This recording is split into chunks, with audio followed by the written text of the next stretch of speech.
The term Impressionism was coined in the 1870s by an art critic who gave an unfavorable review to a painting called Impression Sunrise.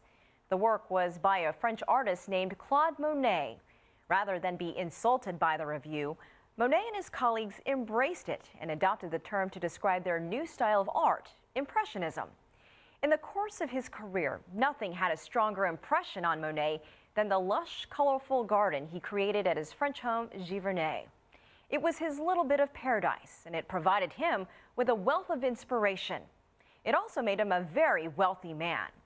Once he began painting Giverny, sales of his work skyrocketed, and he painted little else for the rest of his life.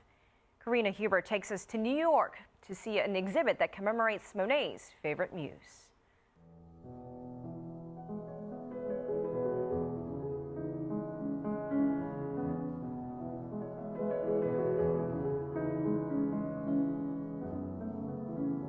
Water lilies. They are synonymous with French Impressionist Claude Monet.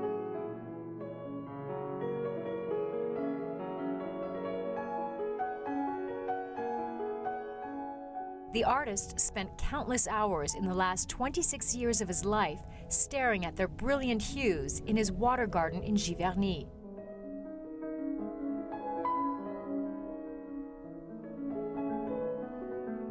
When Monet started his garden at Giverny in 1883, he wasn't a wealthy man, and he would do much of the weeding, planting, and pruning himself. Later in life, when he found fame and fortune, he hired gardeners, but he would spend a part of every day among his flowers. That garden, that still exists in France, has been brought to life at the New York Botanical Gardens.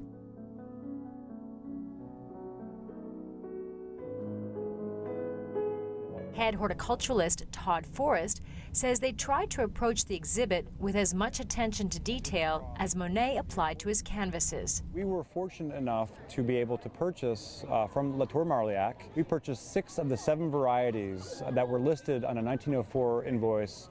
Latour Marliac, still in business today, is the nursery where Monet would buy his water lilies for his spectacular world-famous garden. Monet the painter wouldn't have been who he was if it weren't for Monet the gardener. Forrest says Monet was a polyhorticulturalist. He liked to mix simple flowers with more fancy varieties. Roses, hydrangeas, and dragon snaps all appealed to him.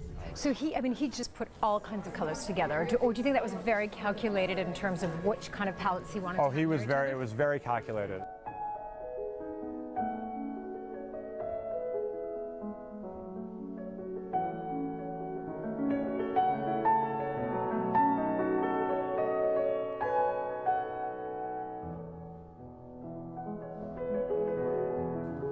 More than 10,000 flowers and plants are being grown to recreate the gardens.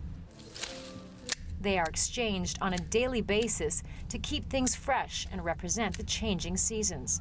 Planting in a greenhouse offers the advantage of controlling the climate, something Monet was never able to do.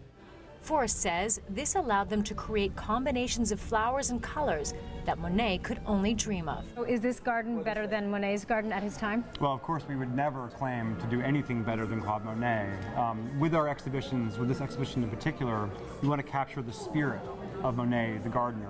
Throughout Monet's garden in Giverny and the recreation here in New York City, there are numerous Asian influences, including this pond and bridge, which was inspired by a series of block prints from Japan the artist admired and acquired.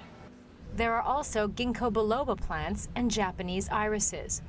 Monet never visited Asia, but experts like Paul Hayes Tucker, who curated the exhibit, says Monet was interested in all things Asian. And that came, initially at least, from the Japanese prints, which came into the French market quite serendipitously after the opening of Japan in the 1850s. These prints, which were unique and striking to traditional French artists, Monet even himself, largely because they showed contemporary subject matter. They were done with very strong colors and bold abstract patterns. There are 2 paintings by Monet displayed in the exhibit. One never before seen in the United States, believed to have been painted in 1915. Not surprising, perhaps. At the time he painted the canvas, Monet's vision was clouded by cataracts in both of his eyes. He later had those cataracts removed, and the colors of his flowers became noticeably more vibrant. I think that they reminded him of the fecundity of the earth. They reminded him of the poetry that nature is able to display in color as well as in life. And they reminded him that painting, which is a rather curious practice, non-practical in a way, is really related to the kinds of ways in which nature yields its magics. Monet died at Giverny in 1926 at the age of 86 years old. His legacy lives on, though, through his paintings and his gardens.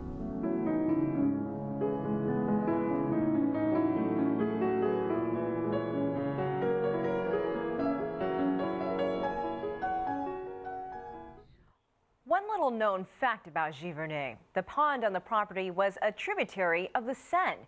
Monet had the river intentionally diverted to his home to create the famous water garden. 500,000 people visit Monet's home in Giverny, France every year. And for those wanting to see his recreation of his garden in New York,